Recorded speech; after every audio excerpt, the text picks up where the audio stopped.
Hi there, Chris from TotallyEV, and here I'm doing a dedicated audio review of the Honda ZR-V. If you want a detailed review of the vehicle itself, make sure you check it up on your pop-up banner or head down to the links down in the description below or indeed in the pinned comments.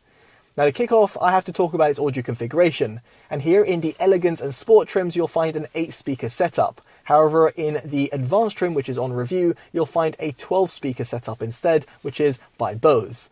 Now the manufacturer has not shared any sort of detail about the audio system within the ZR-V. However, if I do find some information of the Honda Civic 12-speaker system, I can actually associate it with the ZR-V. So make sure you take this with a pinch of salt. But nonetheless, here within the front doors, you have got full range 170mm drivers, and then you've got tweeters found within the A-pillars. Then towards the rear doors, you have got 130mm full range drivers and tweeters. That is for the 8-speaker setup.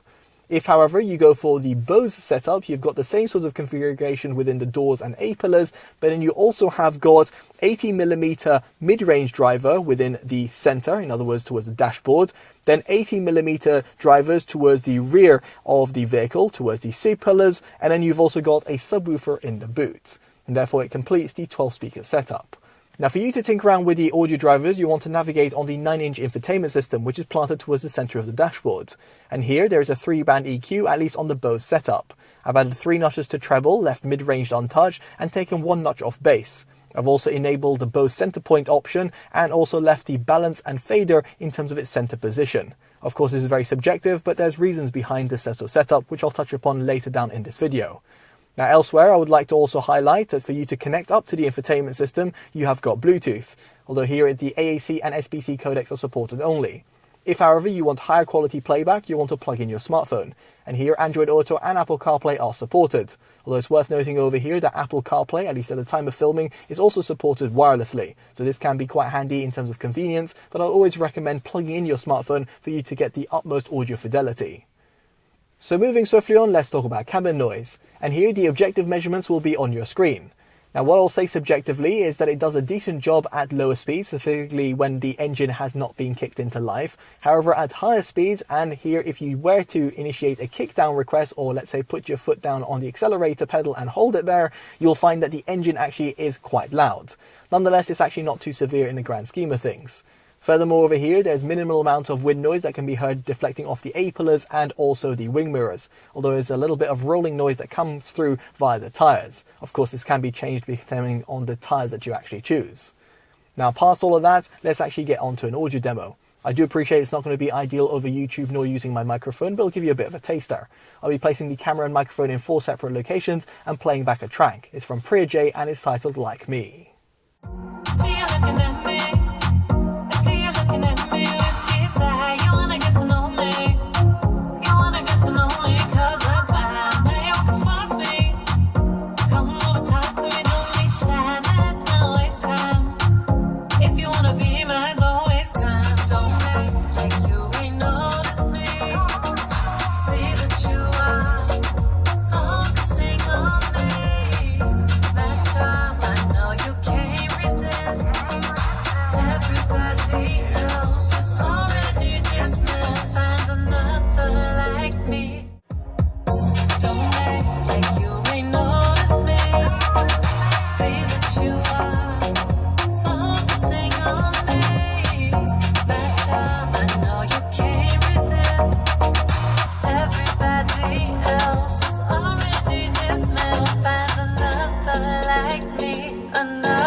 So with the audio demo out of the way, let me go on to my subjective opinion. And first off, in terms of that sub-bass rumble, it's certainly there, and that's due to the fact that you have got that subwoofer in the boot, which is very much appreciated. So therefore, if you do love listening to, let's say, R&B, D&B or EDM music like I do, then you'll certainly want to look at the Bose audio configuration in comparison to the stock 8-speaker system for that subwoofer alone.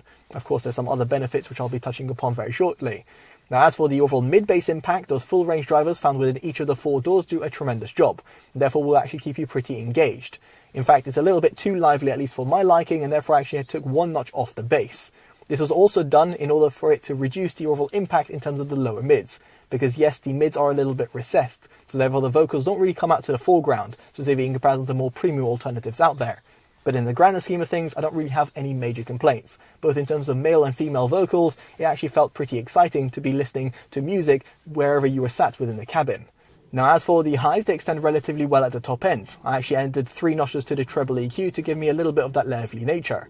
It's also great to see that you've got tweeters both at the front and rear of the cabin, not only in the stock 8-speaker setup, but also in the upgraded 12-speaker configuration, which is very much appreciated because a lot of its competitors omit tweeters towards the rear of the cabin. So it's great to see that Honda has actually thought of addressing this. Now as for the overall soundstage, it is actually pretty good, not only in terms of the width and depth, but also in terms of the instrument separation. Sure enough, it's not going to compete with more expensive alternatives out there or premium audio systems, but in the grander scheme of things, I've been left actually pretty impressed. Specifically in the 12-speaker Bose configuration, where you've got mid-range drivers that are found within the dashboard and also towards the rear of the cabin, which add to the overall dynamism that the system can produce. Now ultimately, what I'm trying to portray over here is that the Bose 12-speaker system is actually pretty good across the sound frequency range, and as a result, it gets a performance award. And it's definitely a worthwhile consideration if you are umming and ahhing between the different trim levels and considering, let's say, the advanced trim for the audio system, then you should just go out there and get it. Not only because of the other additions that you've got, for example, a panoramic glass roof and among different upholstery work and everything like that, but also due to the audio system. That subwoofer and those 3 extra audio drivers within the cabin really do go a long way. Now I'd be curious to know what you make of the Bose audio configuration or indeed the stock 8-speaker system within the ZR-V down the comment section below. And of course, if you've liked this independent detailed review, definitely do consider dropping a like, subscribing and hitting that bell notification, all of which would be greatly appreciated. As such, I've been Chris from TotallyEV and I hope to see you in the next one. Take care of yourselves and goodbye.